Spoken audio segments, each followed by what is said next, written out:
नमस्ते, मैं नीरज कुमार स्वागत करता हूँ आपका यश विज्ञान में। आज मैं आपके लिए भूगोल लेके आया हूँ। भूगोल आप लोग को सबको पता है कि बहुत ही कॉन्सेप्चुअल सब्जेक्ट है। भूगोल को आर्ट्स का साइंस भी कहा जाता है कि जितना साइंस समझने में मुश्किल होता है, भूगोल भी उतना ही समझने में मुश्किल होता है। जितना साइंस आसान है, उतना ही आसान भूगोल है, क्योंकि भूगोल में बहुत सारे कॉन्सेप्ट होते हैं। हम लोग भूगोल के बहुत सारे कॉन्सेप्ट मैं आपको बताऊंगा मैप के थ्रू। बिना मैप के भूगोल आप नहीं पढ़ सकते, नहीं समझ सकते हैं। मैं मैप के थ्रू हर चीज बताने वाला हूँ। कुछ क्वेश्चन के माध्यम से मैं आपको बताऊंगा। चलिए शुरू करते हैं भूगोल के सेगमेंट को। भारत का दक्षिणतम बिंदु कौन सा है? भारत का दक्षिणतम बिंदु कौन सा है? इंदिरा पॉइंट है। ये लोग सब जानते हैं कि इंदिरा पॉइंट है भारत का दक्षिणतम बिंदु। एक फैक्ट और है जो आप लोग सब जानते हैं कि इंदिरा पॉइंट अंडमान निकोबार आइलैंड में। क्वेश्चन में क्या पूछा जा रहा है आपसे? क्वेश्चन में आपसे पूछा जा रहा है अंडमान निकोबार के किस भाग में इंदिरा पॉइंट है। ऑप्शन है उत्तरी अंडमान, दक्षिणी अंडमान, मध्य निकोबार या ग्रेट निकोबार। इसमें से किस जगह इंदिरा पॉइंट अवस्थित है, ये आपको बता। ये आपको ग्रेट निकोबार में। ये क्वेश्चन बहुत बार एग्जाम में आया है, हर बार आने का संभावना रहता है, क्योंकि इसमें सिर्फ पहले आता था किस जगह है। ऑप्शन में तमिलनाडु भी दिया रहता था। बहुत बच्चे तमिलनाडु में टिक करते थे, लेकिन अब ये तमिलनाडु नहीं लिखा रहता है। अब अंडमान निकोबार का जो पार्ट है उसका नाम लिखा रहता है, उत्तरी अंडमान से लेके ग्रेट निकोबार तक। तो उसमें कंफ्यूजन रहता है। मैं आपको उसको बहुत ही आसान शब्दों में बताने वाला हूँ। ये है ग्रेट निकोबार। आइए मैप के थ्रू इसको समझते हैं। ये है भारत का मानचित्र। ठीक है बच्चों, भारत के मानचित्र में ये भाग अंडमान निकोबार आइलैंड है, आप लोग सब जानते हैं। तो अंडमान निकोबार को देखते हैं बृहत रूप में। बृहत रूप में अंडमान निकोबार ये आपके सामने है। अब यहाँ पे अगर अंडमान निकोबार का हम विभाजन को अगर देखें, उत्तर से दक्षिण की ओर अगर विभाजन को हम देखते हैं, तो उत्तर का एरिया जो है वो अंडमान कहलाता है। जो दक्षिण का एरिया है वो कहलाता है निकोबार। और ये सिर्फ उत्तर दक्षिण का विभाजन नहीं है बच्चों, उत्तर में भी बहुत सारा विभाजन है। आइए हम लोग उसको भी देखते हैं। ध्यान दीजिए, नीचे ध्यान दीजिए। तो उत्तर का एरिया है, सबसे ऊपर है नॉर्थ अंडमान, ये है नॉर्थ अंडमान। नॉर्थ के बाद है मिडिल अंडमान, मिडिल के बाद है साउथ अंडमान, सबसे लास्ट में है लिटिल अंडमान। ये मैं अंडमान की बात बता रहा हूँ जो उत्तर की ओर अंडमान में चार भागों में है, नॉर्थ, मिडल, साउथ और लिटिल। एग्जाम में आप लोगों को कोई भी एग्जाम दे, यूपी का एग्जाम दे, बीपीएससी का एग्जाम दे, आईएएस का एग्जाम दे, हमेशा ये ध्यान करने में हमेशा आता है कौन उत्तर है कौन दक्षिण है। ध्यान दीजिए, इसमें भी कुछ कुछ और फैक्ट है, वो ध्यान दीजिए। क्या फैक्ट है कि अंडमान निकोबार की राजधानी कौन क्या है? तो सब जानते हैं अंडमान निकोबार की राजधानी है पोर्ट ब्लेयर। लेकिन ईमानदारी से बताएं कि पोर्ट ब्लेयर कहाँ अवस्थित है। ऑप्शन है आपको north Andaman, middle Andaman, south Andaman या लिटिल अंडमान। तो आप लोग को पता है? नहीं तो मैं बता रहा हूँ। पोर्ट ब्लेयर, ध्यान दीजिए, ये है पोर्ट ब्लेयर, ये है साउथ। एक ये तो एक सवाल हो गया। दूसरा सवाल जो एग्जाम में पूछा गया, जो अभी क्वेश्चन था, क्वेश्चन क्या है? इंदिरा पॉइंट कहाँ है? इंदिरा पॉइंट सबसे नीचे की तरफ देखिए, जो दक्षिण बिंदु है, ये है great Nicobar. Indira point great Nicobar में है। देख रहे हैं आप, इंदिरा पॉइंट है ग्रेट निकोबार। हमेशा याद रखिए इंदिरा पॉइंट ग्रेट निकोबार में है। ग्रेट निकोबार से ऊपर लिटिल निकोबार भी है। ये भी पूछता है आपसे। ये जो 6 गोला में लगाया हूं, 1 2 3 4, एक कार निकोबार भी ध्यान रखिए, 5 6 7, 7 गोले को बिल्कुल अच्छे से ध्यान रखिए। कौन ऊपर है कौन नीचे है, कौन उत्तर में है कौन दक्षिण में है। आगे हम लोग ये और देखते हैं कितने डिग्री चैनल एक दूसरे को विभाजित करते हैं। आगे प्रश्न आएगा उसमें मैं और अच्छे से बताऊंगा। अभी के लिए इतना है। एक यहाँ पे ग्रेट चैनल भी है, और आगे एक क्वेश्चन भी आएगा कि ग्रेट चैनल किसके बीच है, तो उसको हम लोग आगे देखते हैं। ठीक है, आइए अगला क्वेश्चन की तरफ जाते हैं। भारत के कितने राज्य नेपाल के साथ सीमा साझा करते हैं? एग्जाम में आप लोग देखते होंगे भूगोल का, जब भी एग्जाम देते हैं, कोई भी एग्जाम दे, इवन आईएएस का एग्जाम आप देते हैं बच्चों, आईएएस के एग्जाम में वर्ल्ड हिस्ट्री में आजकल जो क्वेश्चन का ट्रेंड आ गया है, क्वेश्चन का ट्रेंड मैप से पूछता है कि कौन से सागर के सटा हुआ कौन कौन सा देश है, या किसी देश से सटा हुआ कौन कौन सा देश है, किसी पर्वत से सटा हुआ कौन सा देश है। उसी तरह से पूछा जाता है चाइना से कितना कंट्री टच करता है। यहाँ पे पूछा जा रहा है कि नेपाल से कितने भारतीय राज्य टच होते हैं, तो कितनी भारतीय राज्य की सीमा नेपाल से टच होती है। हम लोग इसको देखते हैं। इसका जवाब है 5। कौन कौन सा 5 राज्य है? अगर हम लोग मैप पे देखें, क्योंकि मैं पहले ही बताया हूं कि हमेशा मैप विजुलाइज करने में आपको बहुत ही आसान हो जाता है। एग्जाम में अगर आप भूल भी रहे और आंख बंद करके अगर मैप को ध्यान कर ले कि किस जगह सर ने क्या बताया था, आपको सब कुछ याद आ जाएगा। आइए हम लोग मैप के थ्रू इसको देखते हैं। ये आपको नेपाल है, देख रहे हैं बच्चों, ये है नेपाल। कितने राज्य हैं? 5 राज्य दिया गया है उत्तर में, हम लोग ने अभी देख लिया। ये 5 राज्य कौन-कौन सा है? हम लोग शुरू से टच कर देखते हैं यहाँ से। उत्तराखंड से हम लोग शुरू कर रहे हैं। ये उत्तराखंड जो पश्चिम एरिया में है, नेपाल के पश्चिम में है, ये उत्तराखंड 1। उसके बाद क्या है देखते चलिए, उत्तर प्रदेश 2, फिर बिहार 3। उसके बाद ध्यान दीजिए यहाँ पे वेस्ट बंगाल है। आपको मैप देखते चलिए, वेस्ट बंगाल भी यहाँ से इस एरिया में जाके यहाँ पे टच करती है। ये हो गया 4 और सब इधर सिक्किम 5। कुल मिला के मेरे प्यारे बच्चों 5 राज्य, भारतीय राज्य नेपाल से सीमा साझा करती है। क्लियर है? और इन राज्यों में सर्वाधिक सीमा बिहार से है 729 किलोमीटर। बीपीएससी का एग्जाम 30 सितंबर को है। कभी कभी बिल्कुल पूछ देता है कि बिहार से कितना किलोमीटर सीमा नेपाल से टच होता है। बिहार से 729 किलोमीटर का सीमा नेपाल से टच होता है। भारतीय कितने राज्य नेपाल से सीमा साझा करते हैं? तो भारतीय राज्य टोटल 5। आगे हम लोग देखते हैं। अभी पहला क्वेश्चन में बताया था उसी का ये है। अगला क्वेश्चन कर सकते हैं, ये उसी का विस्तार है। 9 डिग्री चैनल किसके मध्य स्थित है? 9 degree channel, 9 degree channel Lakshadweep और मिनिकॉय द्वीप के मध्य स्थित है। 9 डिग्री चैनल, इसको भी हम लोग समझते हैं उसी तरह से जैसे पहला क्वेश्चन देखे थे। ये देखिए, ये मैप आपके सामने है। ये आपको अंडमान निकोबार है और ये आपको लक्षद्वीप का एरिया है। क्वेश्चन पूछा जा रहा है 9 डिग्री चैनल किसके मध्य है? 9 डिग्री चैनल, यहाँ देखिए सारा चैनल मैं बता रहा हूं, ध्यान से देखिए। ये है 9 डिग्री चैनल, लक्षद्वीप है। लक्षद्वीप भारत के पश्चिम तरफ है, दक्षिण की ओर। अब दक्षिण पश्चिम कह सकते हैं, दक्षिण में है। तो यहाँ देखिए लक्षद्वीप इस एरिया में, लेकिन यहाँ पे एक जगह आपको मैप पे बता दिया हूं जिससे कि दोनों, एक अंडमान निकोबार एक लक्षद्वीप, दोनों आपको समझ में आसानी से आ जाए। तो लक्षद्वीप को अगर हम लोग देखेंगे यहाँ पे, ये आपका लक्षद्वीप हो गया। 9 डिग्री चैनल पूछा जा रहा है। ये है आपका मिनिकॉय और ये है लक्षद्वीप। तो 9 डिग्री चैनल जो है मिनिकॉय और लक्षद्वीप के मध्य सीमा बनाती है। ठीक। 8 डिग्री चैनल, यहाँ देखिए 8 डिग्री चैनल, सेम यही चीज आपको यहाँ भी लिखा गया है। एक मैप है, दूसरा उसको डिस्क्रिप्टिव रूप में लिखा गया। दोनों तरह से आप लोग समझ सकते हैं कि 9 डिग्री चैनल लक्षद्वीप और मिनिकॉय के मध्य स्थित है। मालदीव तथा मिनिकॉय के बीच 8 डिग्री चैनल है। मालदीव और मिनिकॉय, ये देखिए ये है मिनिकॉय दिख रहा है आपको, और ये है मालदीव। दोनों के बीच ये 8 डिग्री चैनल है, मालदीव और मिनिकॉय के बीच। तीसरा, अंडमान तथा निकोबार के मध्य 10 डिग्री चैनल स्थित है। ये देखिए आपको, ये हो गया निकोबार, ये हो गया अंडमान, इसके मध्य ये 10 डिग्री चैनल है। सबसे लास्ट में यहां दिया गया सुमात्रा और निकोबार के मध्य ग्रेट चैनल स्थित है। ये ग्रेट चैनल कहाँ है? आप ध्यान दीजिए, ये इस जगह है। जो पहला क्वेश्चन था हम लोग ने देखा था, पहला क्वेश्चन, हम लोग अगर उस क्वेश्चन पे चलते हैं, उस स्लाइड पे चलते हैं, यहाँ पे मैंने बता दी, ये जो ग्रेट चैनल है, यहाँ ये आपको निकोबार, सुमात्रा, इंडोनेशिया का पार्ट है, इसके मध्य ग्रेट चैनल है। आप लोग समझ गए मैप के थ्रू। मैप को अच्छे से विजुलाइज कर लीजिए, अच्छे से ध्यान रखिए इस मैप को। मैप को अगर आप लोग समझ लेंगे तो सिर्फ ये क्वेश्चन है जो मैं बता रहा हूँ, इसके अलावा बहुत सारा क्वेश्चन आप लोग चुटकी बजा के सॉल्व कर सकते हैं। मैं हमेशा से कहता हूँ कि 25 क्वेश्चन सिर्फ 25 क्वेश्चन नहीं है, बल्कि 60-70 फैक्ट है। इससे कम से कम 60-70 क्वेश्चन बन सकता है। अभी आप देख रहे हैं 8 डिग्री पूछा जा सकता है, 9 डिग्री फिर पूछा जा सकता है, 10 डिग्री फिर पूछा जाता है ग्रेट चैनल किसके मध्य है। आप लोग से एक क्वेश्चन से कम से कम 4 से 5 क्वेश्चन आ सकता है। इसीलिए आप लोग बहुत ही ध्यान से इसको समझिए। कश्मीर का बुर्जिल दर्रा किस हिमालय श्रेणी का भाग है? बहुत सारा पासेज दर्रा है, आप लोगों को हर दर्रा को ध्यान रखना है। पहले भी मैं जब भी भूगोल का आप लोग का क्लास सेशन लिया हूँ, जब क्वेश्चन डिस्कस हुआ है आपके साथ, मैं आपको हमेशा बताया हूँ कि नदी, दर्रा, ये सब चीज को एक कागज में नोट कर लीजिए। जलप्रपात, जितना भी इस तरह का चीज है फैक्टर, उसको एक कागज पर नोट कर लीजिए, तभी वो चीज आपका अपना बन सकता है। उसे लगातार प्रयास करना होगा, लगातार उसे याद करने की आदत आप लोग को डालना होगा। अभी क्या क्वेश्चन पूछा जा रहा है? अभी पूछा जा रहा है बुर्जिल दर्रा कश्मीर के किस हिमालय श्रेणी का भाग है? हिमालय आपको पता होगा, हिमालय 4 भागों में बटा हुआ है, ट्रांस हिमालय, बृहद, मध्य और शिवालिक।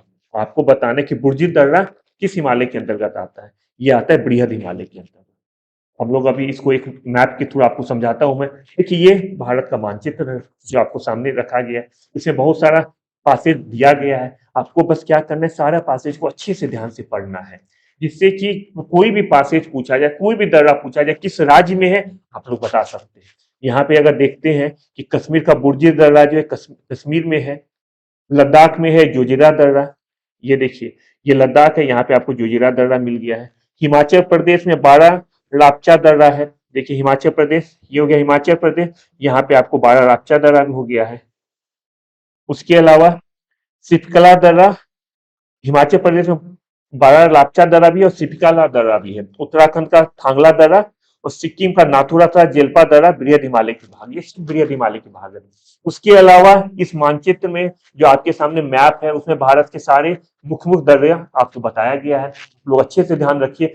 हिमालय के किस श्रेणी के अंतर्गत ये दर्रा आता है, प्लस आपसे और पूछा क्या जा सकता है, आपसे पूछा जा सकता है किस राज्य के अंतर्गत ये दर्रा आता है। दोनों चीज आप लोग ध्यान रखिए, हिमालय की किस श्रेणी के अंतर्गत है, प्लस श्रेणी, ये देखिए 4 श्रेणी है, तो हिमालय की किस श्रेणी के अंतर्गत कौन सा दर्रा है, पहला, दूसरा, किस राज्य के अंतर्गत दर्रा है। दोनों चीज बच्चों आप लोग इस मैप के थ्रू आसानी से समझ सकते हैं। मैं रिपीट नहीं करूंगा, सारे दर्रा का नाम ले लूंगा, समय बहुत जाएगा, आप लोग आराम से इसको देख सकते हैं। पॉज करके देखिए, कागज पर नोट कीजिए, जिस तरह से आपको सुविधा हो उस तरह से इस क्वेश्चन को सॉल्व कीजिए।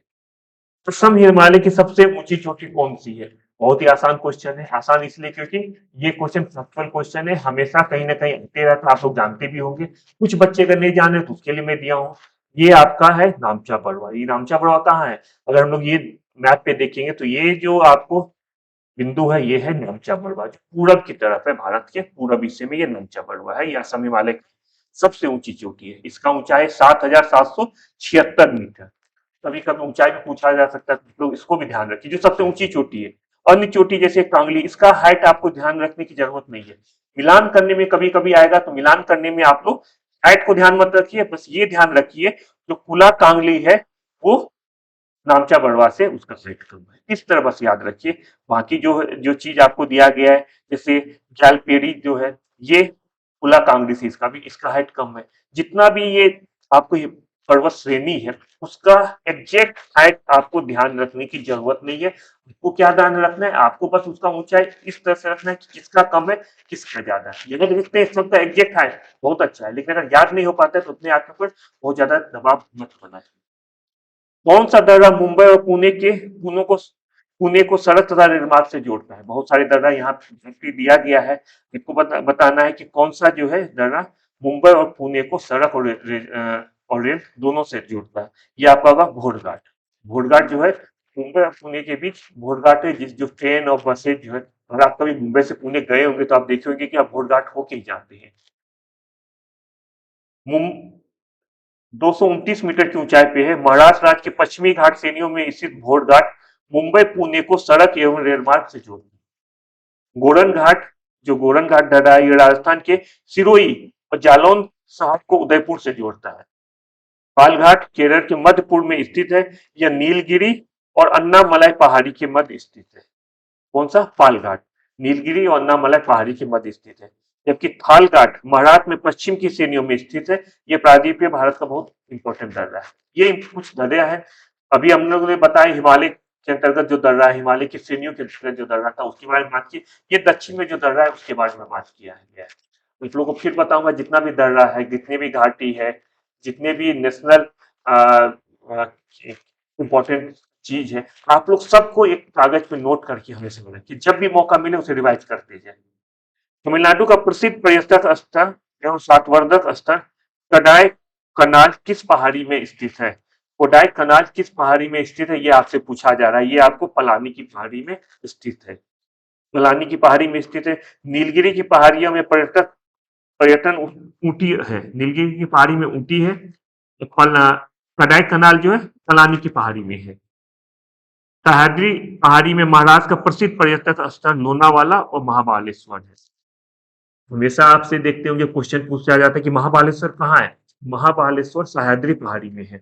लोनावाला कहाँ है? लोनावाला भी सह्याद्री पहाड़ी में है। ऊटी कहाँ है? ऊटी नीलगिरी की पहाड़ी में है। ये सब आप ध्यान रखिए, फैक्चुअल चीज है, बस इसमें फैक्ट है, इसमें समझने का कुछ नहीं, बस याद रखना होगा आपको। एक आप लोग से निवेदन है, जो हमारा यज्ञ विद्या चैनल है ये यूट्यूब पे अवेलेबल है, आप लोग मेरे सारे बच्चे इसे सब्सक्राइब कीजिए। जो बच्चे आज पहली बार जुड़ रहे हैं वो पिछला वीडियो भी देख सकते हैं, बहुत सारा वीडियो आप लोग के लिए लेके आया हूँ मैं। अभी G20 पे 1-2 वीडियो आया है, बहुत इंफॉर्मेटिव वीडियो है, जब भी मौका मिले उसे जरूर देखें। यह सीरीज हर दिन यज्ञ विद्या लेती है, शाम को रात को 9 बजे और 10 बजे। आप लोग ज्यादा से ज्यादा बच्चे ऐप डाउनलोड करके टेस्ट सीरीज में भाग ले सकते हैं। गंगा में बाएं सिरे से मिलने वाली प्रमुख नदी कौन सी है? गंगा नदी में बाएं सिरे से, बाएं दाएं में आप लोग बहुत कंफ्यूज करते हैं, इसलिए मैं मैप पे आपको बताऊंगा किधर बाएं किधर दाएं है। कभी आप कहेंगे कि मैं जिधर कर रहा हूँ उधर बाएं होता है, ये बाएं दाएं चेंज होते रहता है, लेकिन बाएं दाएं कभी चेंज नहीं होता। मैं बताता हूँ किस तरह से आप लोग ध्यान रखेंगे कहाँ बाएं कहाँ दाएं। पहले आंसर देख लेते हैं, गोमती। अब देखिए, ये आपको गंगा नदी जो है जिस तरह से प्रवाहित होती है आपको बताया गया। देखिए, जब भी नदी प्रवाहित होती है हम लोग नदी की डायरेक्शन में मुंह करके खड़े हो जाते हैं। किस डायरेक्शन में? नदी की डायरेक्शन में। अगर नदी इस तरह से प्रवाह हो रही है, ध्यान से देखिए, अगर हम लोग इस तरह से नदी प्रवाह हो रही है, नदी ऐसे बढ़े, हम लोग खड़े हो जाएंगे। ये है हमारा लेफ्ट हैंड। हम लोग बाएं तरफ अगर देखेंगे तो उसे कहते हैं बाएं तरफ से। और नदी जिस तरफ प्रवाहित हो रही है उसका दाएं तरफ हो गया दायां हाथ। ऐसा नहीं कि उल्टा डायरेक्शन में हम लोग कभी नहीं देखेंगे, डायरेक्शन देखते हैं जिस तरफ से नदी जिधर जा रही है। गंगा नदी कहाँ जा रही है? देखिए, गंगा नदी गंगोत्री ग्लेशियर से निकल के इस तरफ जा रही है। अगर हम लोग यहाँ खड़ा होते हैं, अगर इस तरफ मुंह देते हैं तो बायां किधर हुआ? ये एरिया लेफ्ट या बाएं तरफ कहलाएगा, और ये एरिया राइट दाएं तरफ कहलाएगा। बहुत ही आसान है। लेफ्ट राइट आप लोग समझ गए। हम लोग जिस तरफ नदी बहती है उस तरफ मुंह करके खड़े अगर हो जाते हैं, बायां हाथ जिधर होता है वो कराते हैं बाई तरफ, जिधर दायां हाथ रहता है वो कराते हैं दाई तरफ। तो इस तरफ अगर हम इधर मुंह करके खड़े हो जाते हैं, किधर? गंगा के रास्ते में। गंगा जिस तरफ प्रवाहित हो रही है, तो यहाँ देखिए कौन कौन सा नदी है? गोमती है, घाघरा, गंडक, कोसी, ये सब बाईं तरफ से है। और दाईं तरफ से क्या है? ये सारा आपको यहाँ पे दिया गया है, सोन, दामोदर, हुगली, केन, बेतवा, सिंध, ये सब दाईं तरफ से। अब आपको बायां दाएं समझ में आ गया कि किधर बायां होगा किधर दायां होगा। क्वेश्चन आपसे पूछा जा रहा है कि बाएं, गंगा के बाएं सिरे से मिलने वाली प्रमुख नदी कौन सी है? ऑप्शन जो है उसके अनुसार से गोमती हुआ, क्योंकि यमुना, सोन और टोन्स, देखिए यमुना दाएं तरफ से है, टोन्स भी दाएं है। तो आप लोग बायां दाएं समझ लिए। हो सकता है कि और भी क्वेश्चन इस पे बन सकता है, इसलिए आप लोग ये मैप को बहुत अच्छे से ध्यान रखिए, गंगा का बायां दाएं कौन सी नदी किधर से मिलती है।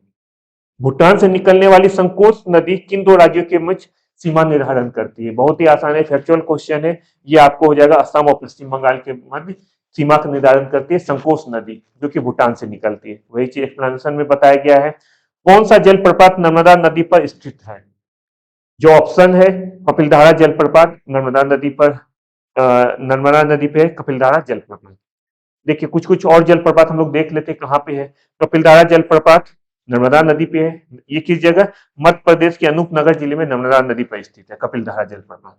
जो चित्रकूट जलप्रपात है ये इंद्रावती नदी पे है। और चित्रकूट जलप्रपात है कहाँ? ये छत्तीसगढ़ के बस्तर जिले में है। दूध सागर जलप्रपात, ये आपको कर्नाटक सीमा पे मांडवी नदी पे स्थित है। चुलिया जलप्रपात, ये आपको चंबल नदी में है। कहाँ पे? राजस्थान में चंबल नदी पे है चुलिया जलप्रपात। जितने भी जलप्रपात है इसका भी एक A4 कागज में नाम लिख के किस राज्य में है, किस नदी, ये तीन चीज आप लोग जरूर याद रखिए। जलप्रपात किस राज्य में, कौन सी जलप्रपात है, तीसरा किस नदी पे बना हुआ है। ये तीन फैक्ट एक A4 कागज में लिख लीजिए। मुझे लगता है दोनों तरफ में जितने भी इंडिया में मेन मेन जलप्रपात है वो आराम से आ जाएगा। 20-25 इंपॉर्टेंट जलप्रपात है भारत में, उसको जरूर याद रखिए। किस मिट्टी में जीवाश्म प्रचुर मात्रा में पाया जाता है? जीवाश्म प्रचुर मात्रा में पर्वतीय मिट्टी में पाए जाते हैं। आप लोग को पता होगा कि पर्वतीय मिट्टी में चूना, फास्फोरस, पोटास नहीं पाया जाता है, उसका अभाव होता है, परंतु जीवाश्म बहुत ही अधिक मात्रा में पाए जाते हैं। जबकि जलोढ़, काली और लाल मिट्टी में जीवाश्म का अभाव है। वनावरण वाले जिलों को घटते क्रम में बताएं। वनावरण वाले राज्यों को होगा, ये जिलों ने राज्यों को। स्वतंत्रता में सर्वाधिक वनावरण वाले राज्यों को घटते क्रम में बताएं। जो राज्य में सबसे ज्यादा वनावरण का मतलब है परसेंटेज, मतलब टोटल एरिया का कितना एरिया में वन है। दोनों चीज अलग अलग होता है बच्चों, ध्यान रखिए। एक होता है टोटल एरिया में वन, एक होता है टोटल एरिया का परसेंटेज कितना है। अगर कोई 100 किलोमीटर, मान लीजिए कि 100 किलोमीटर किसी का एरिया है, उसमें 90 किलोमीटर में वन है, इसका मतलब हो गया कि उसका 90% एरिया में वन है। दूसरा, अगर किसी राज्य का 500 किलोमीटर एरिया है, 200 किलोमीटर जनसंख्या है, 200 किलोमीटर में वन है, तो ये सिर्फ 40% होगा। सबसे ज्यादा जरूर होगा 200 किलोमीटर, लेकिन परसेंटेज के हिसाब से वो सिर्फ 40% होगा। यहाँ पे आपको दिया जा रहा है प्रतिशतता, ध्यान रखिए कि एग्जाम में आपको प्रतिशत पूछा जा रहा है या किलोमीटर पूछा जा रहा है, इसको बहुत अच्छे से समझना है। राज्य को घटते क्रम में सजाना है। इसमें आपको जो ऑप्शन दिया गया है उस ऑप्शन के आधार पर आपका आंसर होगा ए, मिजोरम, अरुणाचल प्रदेश, मेघालय, मणिपुर और नागालैंड। क्यों होगा? हम लोग एक्सप्लेनेशन देखते हैं कि किस राज्य में कितना परसेंट वन है। देखिए, जो मिजोरम है इसमें लगभग 85%, एग्जैक्ट कहे तो 84.53% वन है। अरुणाचल प्रदेश में लगभग 80 79.33, मेघालय में एग्जैक्ट 76, मणिपुर में 74.34 और नागालैंड में 73.90% एरिया में वन है।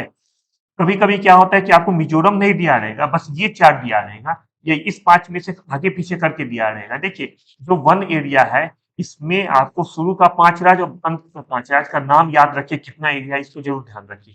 परसेंटेज वाले में भी और टोटल एरिया में भी, दोनों तरफ से आप सबसे ज्यादा 5 राज्य, सबसे कम 5 राज्य, दोनों फैक्ट बहुत अच्छे से ध्यान रखिए, एग्जाम में कभी भी आगे पीछे करके पूछा जा सकता है। बगलियार परियोजना किस नदी पर बनाया गया है? आसान क्वेश्चन है, ये है चिनाब नदी पे बगलियार परियोजना है। ये देखिए, ये आपका प्रोजेक्ट है जो कि बगलियार परियोजना है। ये बनाया गया चिनाब नदी पे, और चिनाब कहाँ पे है? जम्मू कश्मीर के डोडा जिले में है। निम्नलिखित महाद्वीपों में कौन सा गोंडवाना लेन का भाग नहीं था? नहीं था, गोंडवाना लेन का भाग नहीं था। ये उत्तर अमेरिका, दक्षिण अफ्रीका, अफ्रीका, ऑस्ट्रेलिया में कौन सा गोंडवाना लेन का भाग नहीं था? तो जवाब आपका होगा उत्तर अमेरिका। क्यों होगा उत्तर अमेरिका? हम लोग इसमें देखते हैं, देखिए दो भाग है। पेंजिया, आप लोगों को पता होगा शुरुआत में जो पेंजिया था वो दो भागों में बटा हुआ था। एक था आपका लोरेंसिया जो कि उत्तर की तरफ था, ये देखिए लोरेंसिया, और जो दक्षिण की तरफ था उसको गोंडवाना लेन कहा गया। पेंजिया दो भागों में विभाजित था, उत्तर के भाग को कहा जाता है फ्लोरेंसिया, दक्षिण के भाग को गोंडवाना लैंड कहा जाता था। जो उत्तर का भाग है, आप लोग सिंपल मैप पे भी देखेंगे तो समझ में आ जाएगा कि लॉरेंसिया में क्या क्या है। देखिए लॉरेंसिया में आपको नॉर्थ अमेरिका है, यूरेशिया है, यूरेशिया का मतलब हो गया जो यूरोप का एरिया है, एशिया यूरोप का जो उत्तर का एरिया है, ये सब आ जाएगा लॉरेंसिया में। जो गोंडवाना लैंड है उसमें क्या है? उसमें साउथ अमेरिका है, और क्या है? अफ्रीका है, इंडिया है, अंटार्कटिका है, ऑस्ट्रेलिया है। ऑस्ट्रेलिया का मतलब न्यूजीलैंड भी छोटा सा उसी एरिया में, तो ये सब आपको गोंडवाना लैंड में आ जाएगा। सेम वही चीज आपको यहाँ पे डिस्क्रिप्शन में भी लिखा गया, तो डिस्क्रिप्शन प्लस ये मैप, दोनों को अच्छे से ध्यान रखिए, शायद मैप से आप लोग जल्दी समझ जाएंगे। पेंजिया दो भागों में बटा हुआ था, ऊपर की तरफ जिसे उत्तरी भाग कहते हैं वो था लोरेंसिया, नीचे की तरफ जिसे दक्षिणी भाग कहते हैं उसे वो था गोंडवाना लैंड। कौन सा एरिया उत्तर की तरफ था, कौन सा दक्षिण की तरफ था, आप लोग आराम से यहाँ समझ सकते हैं। निम्नलिखित में कौन रूपांतरित चट्टान चट्टान का उदाहरण नहीं है? कौन कौन सा है? यहाँ पे 4 तरह का आपको दिया गया, इसमें कौन रूपांतरित चट्टान का उदाहरण नहीं है? ग्रेनाइट, ग्रेनाइट रूपांतरित चट्टान का उदाहरण नहीं है। तो ग्रेनाइट किसका उदाहरण है? ग्रेनाइट आग्नेय चट्टान का उदाहरण है। आखिर आग्नेय चट्टान होता क्या है, मैं बताता हूँ, पहले क्वेश्चन को अच्छे से समझ लेते हैं कि ग्रेनाइट आग्नेय चट्टान का उदाहरण है, जबकि संगमरमर, क्वार्ट्ज और स्लेट अवसादी चट्टान के रूपांतरण से बनी सेल है। अवसादी और चट्टान क्या होता है, आग्नेय चट्टान क्या होता है, रूपांतरित चट्टान क्या होता है, हम लोग संक्षिप्त रूप से भी समझ लेते हैं। सबसे पहले आग्नेय चट्टान। देखिए आग्नेय चट्टान क्या है? ज्वालामुखी, आप लोग जान रहे हैं क्या होता है ज्वालामुखी? ज्वालामुखी में जो एक्टिव वॉल्केनो है वो भी आप लोग समझ रहे हैं। क्या होता है एक्टिव वॉल्केनो, मुझे बताएं आप। एक्टिव वॉल्केनो होता है जिसमें से आग हमेशा निकलते रहता है, विस्फोट हमेशा कभी भी हो सकता है, प्लस अंदर से जो लावा निकलता है वो कभी भी होने के चांसेस रहते हैं। ये जो आग्नेय चट्टान है इसका निर्माण ही ज्वालामुखी से हुआ है। हुआ क्या है ये मैं बताता हूँ। ज्वालामुखी से जो लावा निकला है, मैग्मा निकला, ये ऊपर की तरफ देखिए ज्वालामुखी इस तरह बना होता है, ज्वालामुखी ये आकृति हो गया ज्वालामुखी का। ये एरिया जो होता है आग्नेय चट्टान में क्या हुआ था, यहाँ से आपको गर्म होकर जो नीचे का चीज है वो गर्म होकर इस एरिया से तेजी से पृथ्वी की ओर धरातल पे आने लगी। जो लावा ज्वालामुखी से निकल के पृथ्वी के भूमि पे चारों तरफ फैल जाता है, वही ठंडा होकर बनता है आग्नेय चट्टान। वो ठंडा होकर बनता है आग्नेय चट्टान, ये होती है आग्नेय चट्टान। अब अवसादी चट्टान क्या होगा? तो देखिए आग्नेय चट्टान का जो निर्माण हो गया, उसके परत से जो आग्नेय चट्टान का निर्माण हुआ, यहाँ से जो धीरे धीरे ये टूट फूट के जो गिरना शुरू होता है, उसके उसी से बनता है अवसादी चट्टान, मतलब परत से परत। इसीलिए अवसादी चट्टान को हम लोग परतदार चट्टान भी कहते हैं, क्योंकि होता है कि मान लीजिए आग्नेय चट्टान है, यहाँ से कुछ टूट फूट गया, ये नीचे की तरफ आ गया, फिर कुछ दिन बाद, कुछ दिन का मतलब कल नहीं, फिर सालों, कई सालों, कई हजारों सालों के बाद धीरे धीरे टूटते रहता है, फिर कुछ परत यहाँ पे आके जमा हो गया, फिर धीरे धीरे ये क्या होता है, अवसादी चट्टान टूट गया। इसका मतलब आप लोग समझ गए होंगे कि पहले आग्नेय होगा कि पहले अवसादी होगा। अगर क्वेश्चन ये पूछा जाए कि पहले आग्नेय चट्टान है कि पहले अवसादी, तो हमेशा बताना होगा पहले आग्नेय चट्टान। क्यों? क्योंकि अवसादी चट्टान ही तो आग्नेय चट्टान से बनता है। आग्नेय चट्टान कैसे बने? आग्नेय चट्टान ज्वालामुखी से जो लावा निकलता है पृथ्वी के चारों ओर फैल जाता है और जब वो ठंडा होता है उससे आग्नेय चट्टान बनता है। एक रूपांतरित चट्टान क्या हुआ? बच्चों रूपांतरित चट्टान का जो आग्नेय हो गया जो अवसादी हो गया, ये दोनों समझिए क्या होता है। इन दोनों के ऊपर जब दबाव पड़ता है, किसी भी तरह का दबाव, सूर्य की रोशनी का दबाव, हवा का दबाव, पानी का दबाव, कोई केमिकल रिएक्शन हो रहा है, किसी भी तरह का जो दबाव पड़ता है उससे जो चेंज होता है वो उससे बनता है रूपांतरित चट्टान। आग्नेय चट्टान अवसादी चट्टान में जो परिवर्तन होता है किसी भी दबाव के कारण, चाहे पानी हो, सूरज की रोशनी या कुछ भी हो, उससे जो निर्मित होता है उसे हम कहते हैं रूपांतरित चट्टान। आग्नेय चट्टान समझ लिए, अवसादी चट्टान समझ लिए, रूपांतरित चट्टान समझ लिए है। ये जो एक्सप्लेनेशन दिया गया इसको भी आप लोग अच्छे से पढ़ लीजिए, इसमें और भी कुछ कुछ बताया गया है। कौन एक सक्रिय सक्रिय ज्वालामुखी है? जो ऑप्शन दिया गया इसमें से कौन एक एक्टिव वॉल्केनो है? और आपका जवाब होगा मेरापी। ये मेरापी कहाँ है ये हम लोग सोच देखते हैं। जो माउंट मेरापी है ये इंडोनेशिया का सबसे एक्टिव वॉल्केनो है, जबकि को सुल्तान पाकिस्तान में, डेमबद ईरान, किलिमंजारो तंजानिया में शांत ज्वालामुखी का उदाहरण है।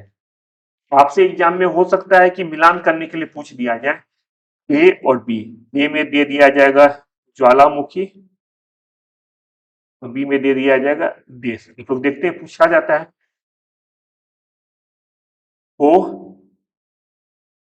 सुल्तान, इसको मिलाना होगा, शायद यहाँ पे दे देगा पाकिस्तान, ईरान, तंजानिया। अब यहाँ पे तीन ऑप्शन यहाँ भी रहेगा, जैसे एक हो गया बेमबंद और एक हो गया किलिमंजारो। इस तरह से आपको एग्जाम में आ सकता है कि ए को बी से मिलान कीजिए। को अगर पता है तो बिल्कुल बना सकते हैं। ये को सुल्तान किससे मिलाएंगे? पाकिस्तान से मिल जाएगा, देवबंद ईरान से और किलिमंजारो जानिया से। देखिए जितने भी इंपॉर्टेंट माउंटेन है, जितने भी इंपॉर्टेंट वॉल्केनो है, इंडिया नहीं पूरे विश्व की मैं बात कर रहा हूँ। ज्योग्राफी में आपको इंडिया प्लस वर्ल्ड दोनों से क्वेश्चन आता है, आप लोग सबको अच्छे से याद रखिए। आगे हम लोग करंट में देखेंगे, करंट का नेचर किस तरह का है, किस ओशियन में होता है, आप लोग को सब याद रखना होगा। अगर आप लोग चाहते हैं एग्जाम में क्लियर करना, पीटी का एग्जाम हो या मेंस का कॉन्सेप्ट आप लोग समझना चाहते हैं, ये सब इंपॉर्टेंट है, आपको ध्यान रखना होगा।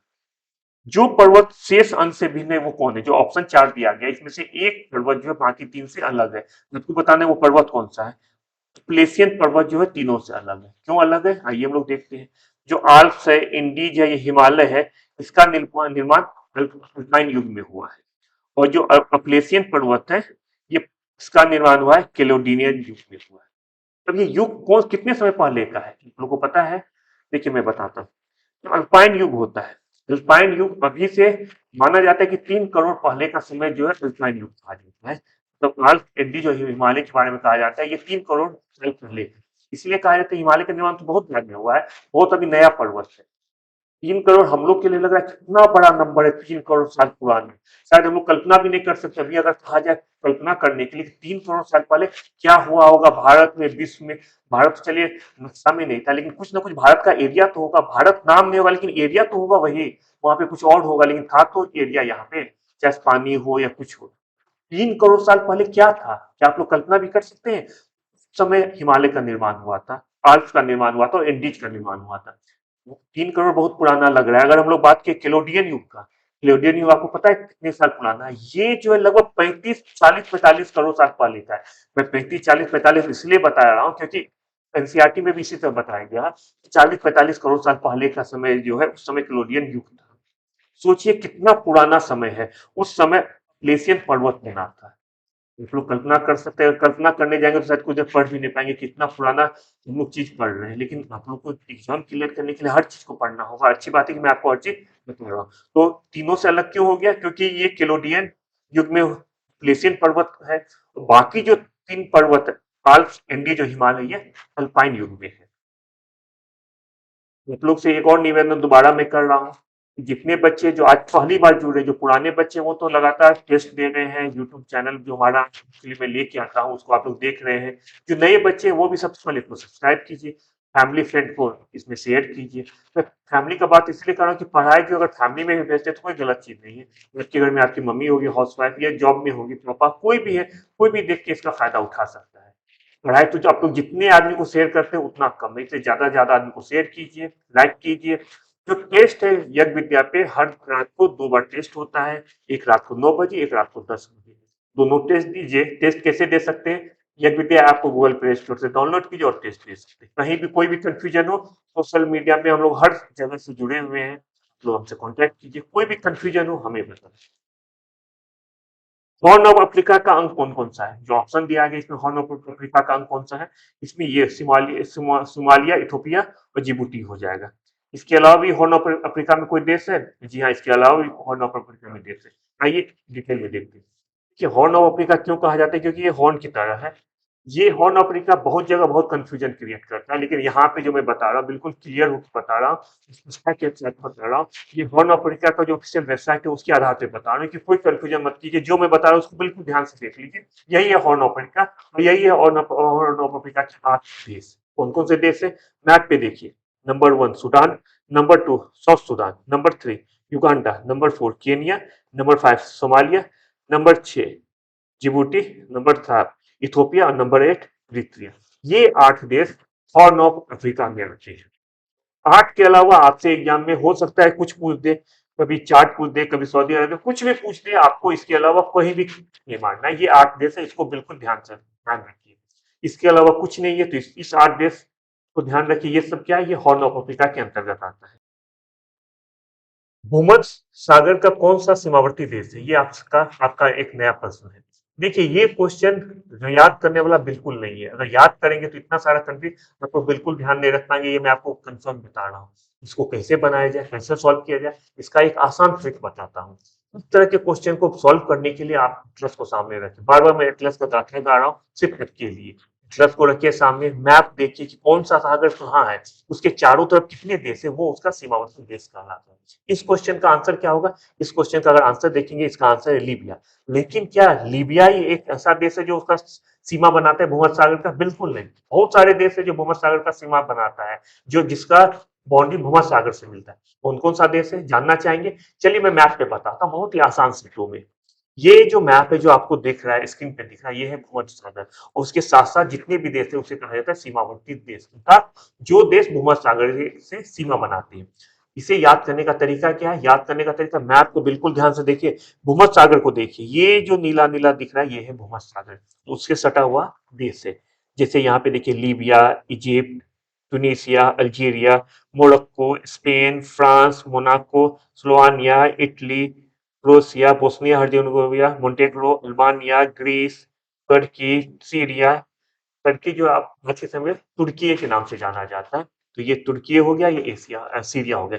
ये सब देश जो हो सकता है एक दो देश छोटा मोटा, जैसे इजराइल भी है, लेबनान भी है, ये सब देश सीमावर्ती देश है किसका? भूमध्य सागर का। इस नगर को पूर्व का मैनचेस्टर कहा जाता है। कौन सा नगर पूर्व का मैनचेस्टर कहलाता है? जो ऑप्शन है आपको ओसाका हो जाएगा। ओसाका को पूर्व का मैनचेस्टर कहा जाता है। ओसाका है कहाँ पे? जापान में है। किस महासागर में से सार्गेसो सागर संबंधित है? सार्गेसो सागर कहाँ से संबंधित है? ये उत्तरी अटलांटिक महासागर से संबंधित है। एक्चुअली ये जो सार्गेसो है ये एक प्रकार का घास कहलाता है। सार्गेसो एक वनस्पति होता है और ये मछली को बहुत प्रिय है। मछली इसको बहुत चाव से खाता है। ये सार्गेसो सबसे ज्यादा जो उत्तरी अटलांटिक महासागर में पाया जाता है, इसलिए वो उस एरिया को सार्गेसो महासागर के नाम से भी जाना जाता है। निम्नलिखित देशों में कौन मध्य अमेरिकी देश नहीं है? मध्य अमेरिकी देश नहीं है। आप लोग उत्तर अमेरिका और दक्षिण अमेरिका तो जानते हैं, ये मध्य अमेरिका क्या होता है? मध्य अमेरिका होता है जो दोनों देश हैं, उत्तर अमेरिका और दक्षिण अमेरिका के बीच में जो पतला से पतला जुड़ाव जो होता है, वहां पे जितने भी देश है वो कहलाते हैं मध्य अमेरिकी देश। मैप को हम लोग और अच्छे से देखते हैं। देखिए ये आपका मैप है। ये इस मैप में ये हो गया साउथ अमेरिका, ये हो गया नॉर्थ अमेरिका। देखिए ये जो एरिया है, ये जो पूरा एरिया है, ये एरिया, ये जो आपको लगा हुआ है, इसे कहते हैं मध्य अमेरिकी देश। इसमें कौन-कौन सा देश है आप लोगों को दिया गया है, इसको बिल्कुल ध्यान रखिए। ये बहुत सारे देश है, पनामा, कोस्टा रिका है, निकारागुआ है, होंडुरास है, ग्वाटेमाला है, ये सब है मध्य अमेरिकी देश। मध्य अमेरिकी देश समझ गए क्या है? आपसे पूछा है कौन सा मध्य अमेरिकी देश नहीं है? ऑप्शन में एक आपको वेनेजुएला भी है। वेनेजुएला मध्य अमेरिकी देश नहीं है, ये साउथ अमेरिकी देश है। इस मैप में वेनेजुएला को आप लोग पहचान पा रहे हैं कहाँ पे? विजुअलाइज कर पा रहे हैं, देख पा रहे हैं कहाँ है? वेनेजुएला बिल्कुल यहाँ पे, देखिए यहाँ पे वेनेजुएला। और ये जो मध्य अमेरिकी देश है, ये आपको साउथ अमेरिका में आता है या नॉर्थ अमेरिका में, क्योंकि किसी न किसी कॉन्टिनेंट पे तो ये कंट्री आएगा ही। कॉन्टिनेंट तो या तो ऊपर की तरफ नॉर्थ अमेरिका है, नीचे की तरफ जिसे दक्षिण कहते हैं उसकी तरफ साउथ अमेरिका है। तो आखिर ये जो मध्य अमेरिकी देश है किस कॉन्टिनेंट में आते हैं? ये जो है ये नॉर्थ अमेरिका कॉन्टिनेंट में आते हैं। इसे भी ध्यान रखिए, जितने भी मध्य अमेरिकी देश हैं ये उत्तरी अमेरिका महादेश के अंतर्गत आते हैं। कौन उत्तरी अटलांटिक महासागर की ठंडी जलधारा है? मैंने पहले ही बताया था कि वर्ल्ड हिस्ट्री को अगर आपको अच्छे से पढ़ना है, जितना भी करंट है जिस ओशियन में, आपको सबको ध्यान रखना होगा किस ओशियन में कौन सा करंट है, प्लस उसका नेचर क्या है। दो तरह का करंट होता है बच्चों, एक ठंडी जलधारा, एक गर्म जलधारा। कौन सा जलधारा ठंडा है, कौन सा गर्म है, किस तरह से वो फ्लो होता है, थोड़ा डिटेल का चाहिए वो हम लोग अगले कभी मौका मिलेगा तो उसको मैं अच्छे से ज्योग्राफी की चीज को अच्छे डेप्थ में बताऊंगा। अभी क्वेश्चन के लिए आप लोग समझ लीजिए, उत्तर अटलांटिक महासागर की ठंडी जलधारा है, कौन सा है? ये जो है इसके आधार पर हो जाएगा कनारी की धारा। ये उत्तरी अटलांटिक महासागर की ठंडी जलधारा। कनारी के अलावा भी बहुत सारी ठंडी जलधारा है। हम लोग जो ऑप्शन में दिया गया वो देख लेते हैं, वो किस महासागर में है, प्लस क्या नेचर है उस जलधारा का। कनारी की धारा उत्तरी अटलांटिक महासागर की ठंडी जलधारा है, जबकि नॉर्वे की धारा उत्तरी अटलांटिक महासागर की गर्म जलधारा है। पश्चिमी ऑस्ट्रेलिया की धारा दक्षिण हिंद महासागर की ठंडी जलधारा है, और हम्बोल्ट की धारा प्रशांत महासागर की ठंडी जलधारा है। ये तो सिर्फ 4 धारा है। आपको सारे जलधारा को एक बार जरूर अच्छे से ध्यान रखना। हाँ, मुझे लगभग 25-30 इंपॉर्टेंट धारा है जो अलग अलग क्वेश्चन में है। आप लोग उसको अच्छे से ध्यान रखिए, उसका नेचर समझिए। दो चीज आपको इसमें देखना है, जितने भी जलधारा है, पहला किस ओशियन में है, बहुत इंपॉर्टेंट चीज है, किस ओशियन में इसको एग्जाम में पूछता है, प्लस नेचर क्या है। भी आपको 4 जलधारा दिया रहेगा, इसमें 3 गर्म नेचर का और गर्म जलधारा होगा, एक ठंडी जलधारा दिया गया होगा। आपको बताना होगा, क्वेश्चन ये भी पूछ देगा कि कौन सा एक जलधारा जो है बाकी या शेष 3 से अलग है। जब तक आप बता नहीं रहेगा आपको कि किसका नेचर गर्म है किसका ठंडा है, आप लोग जवाब कैसे दे पाएंगे? तो जवाब देने के लिए ये सब चीज आपको जानना बहुत जरूरी है, उसको ध्यान रखिए। सागरीय जल की लवणता में सबसे ज्यादा मात्रा किसका होता है, सर्वाधिक योगदान किसका है सागरीय लवणता में? इंपॉर्टेंट क्वेश्चन है, आसान भी है। आसान इसलिए है क्योंकि ये क्वेश्चन बहुत बार आया है, मुझे लगता है कि आप लोग में से मैक्सिमम बच्चे जानते होंगे, लेकिन कभी कभी ऐसा भी होता है कि आसान क्वेश्चन भी कोई नहीं जानता है, तो ये उन लोगों के लिए जो इसको नहीं जान रहा है। सागरीय लवणता में सबसे ज्यादा मात्रा सोडियम क्लोराइड का होता है। कितना होता है? सोडियम क्लोराइड का मात्रा लगभग 78 होता है, 77.8 होता है। इसके अलावा भी जो है एलिमेंट है वो मैग्नीशियम क्लोराइड 10.9%, मैग्नीशियम सल्फेट 4.7% और कैल्शियम सल्फेट 3.6% आता है। स्वेज नहर किसको जोड़ती है? स्वेज नहर लाल सागर को भूमध्य सागर से जोड़ता है। स्वेज नहर, एक दो चीज इसके बारे में बता दूं। ये देखिए, ये आपका मैप है, यहाँ पे भले यहाँ देख ली कि स्वेज नगर भूमध्य सागर को लाल लाल सागर से जोड़ता है। इसके दक्षिण सिरे पर स्वेज शहर में केवकी बंदरगाह और उत्तरी सिरे पे पोर्ट सहित बंदरगाह है। ये आपका जो मैप है ये है स्वेज केनाल। ये देख रहे हैं आपको नीला नीला जो, ये है स्वेज केनाल। उत्तर दक्षिण हमेशा बताए कि मैप पे ध्यान रखिए, कहाँ उत्तर कहाँ दक्षिण। ऊपर की तरफ क्या होगा, उत्तर होगा कि दक्षिण होगा? ऊपर की तरफ होता है। हमेशा मैप पे याद रखिए, जम्मू कश्मीर भारत के उत्तर में है, तमिलनाडु भारत के दक्षिण में। ऊपर कहाँ है? जम्मू कश्मीर। अगर मैप अगर आप विजुलाइज कर पाते हैं, ऊपर की ओर है जम्मू कश्मीर, उत्तर कहते हैं जम्मू कश्मीर, नीचे की ओर दक्षिण तमिलनाडु, पूर्व पश्चिम, ये सब बिल्कुल ध्यान रखिए। ये जो स्वेज केनाल है, यहाँ पे पोर्ट शहीद बंदरगाह है जो यहाँ पे मैंने बताया है, ये उत्तरी सिरा पे है, सिरा पे है। और जो दक्षिण सिरा है इस पे तेवकी बंदरगाह, यहाँ पे तेवकी बंदरगाह है। ये आपका हो गया स्वेज नहर के बारे में। उम्मीद करता हूँ जो आज का जो ज्योग्राफी का सेशन है आप लोग को बहुत बिल्कुल समझ में आया होगा। तो ये आप लोग को हेल्प करेगा बहुत सारा कॉन्सेप्ट, बहुत सारा फैक्ट को समझने के लिए। आप लोग को और क्या क्या रिक्वायरमेंट है यज्ञ विद्या से, हम लोग को खुल के बताइए। कोशिश यज्ञ विद्या की पूरी टीम करेगा कि जो आप लोग का रिक्वायरमेंट है उसको पूरा करने के लिए। अगर कुछ आप लोगों को हमसे पूछना है तो आप लोग सोशल मीडिया या जितना भी ऑप्शन दिया गया, आप लोग किसी भी थ्रू हम लोग से जुड़ सकते हैं। क्या आप लोग का रिक्वायरमेंट है हमें बताएं, कहाँ कहाँ आप लोगों को कुछ कमी लग रही है यज्ञ विद्या में, कुछ खुल के बताएं। हम लोग आप लोग के कमेंट अच्छे से एक्सेप्ट करने के लिए बैठे हुए हैं। कोशिश रहेगा उसको सुधार करने का। लगातार पढ़ते रहिए और अपना बहुत अच्छे से ख्याल रखिए। बहुत जल्द नई वीडियो के साथ मैं आपसे जुड़ता हूँ। बाय।